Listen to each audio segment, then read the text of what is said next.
那个雪夜的告白之后，沈燕的世界像是被强制重启了。她被陆景飞半强迫地带离了那间阴暗潮湿的出租屋，住进了那个位于城市之巅的冷色调的豪华公寓。这里的一切都和她格格不入，昂贵的真皮沙发、一尘不染的落地窗，以及一个庞大到足够她住上1个月还有余的衣帽间。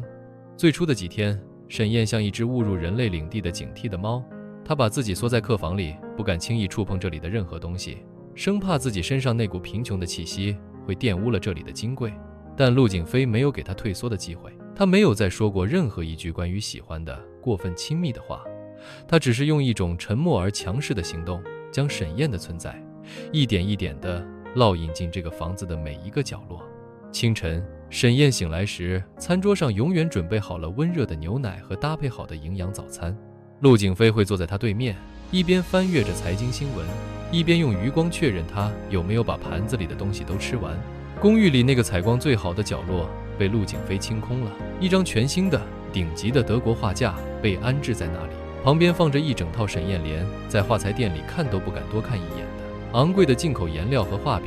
陆景飞只是轻描淡写地说了一句项目奖金，不知道买什么就买了这些。沈燕知道他在说谎，但他看着那些散发着迷人光泽的颜料，却说不出任何拒绝的话。他开始试着在那张画架前画画，阳光透过巨大的落地窗洒进来，温暖地笼罩着他。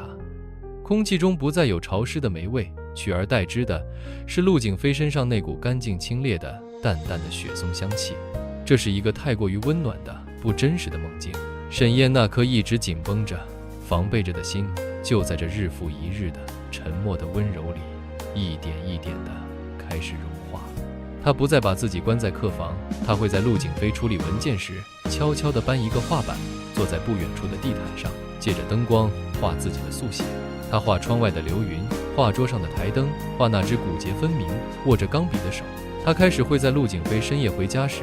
给他留一盏玄关的灯，并递上一杯温水。他甚至会在某个周末的午后，当陆景飞靠在沙发上闭目养神时，放下画笔，悄悄地走过去，在他身边坐下，然后试探性地轻轻地将自己的头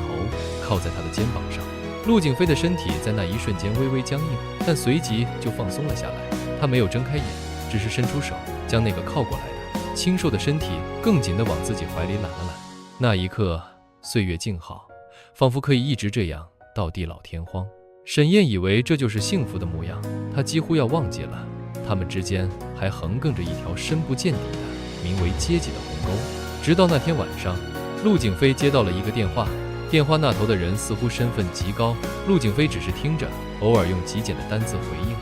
但沈燕能清晰地感觉到他整个人的气场都变了，那种与生俱来的属于上位者的锐利和冷漠重新回到了他的身上。挂掉电话后，陆景飞的脸色有些沉，他看着沈燕，欲言又止。怎么了？沈燕轻声问。陆景飞沉默了片刻，最终还是开口，我父亲想见你。父亲这2个字像一声惊雷，在沈燕平静的心湖里炸开了滔天巨浪。他瞬间就清醒了过来，这个温暖的如同伊甸园般的梦境，终究还是到了要被打破的时刻。那个他一直刻意回避的属于陆景飞的真正的世界，终于要朝他露出他冰冷而狰狞的面目了。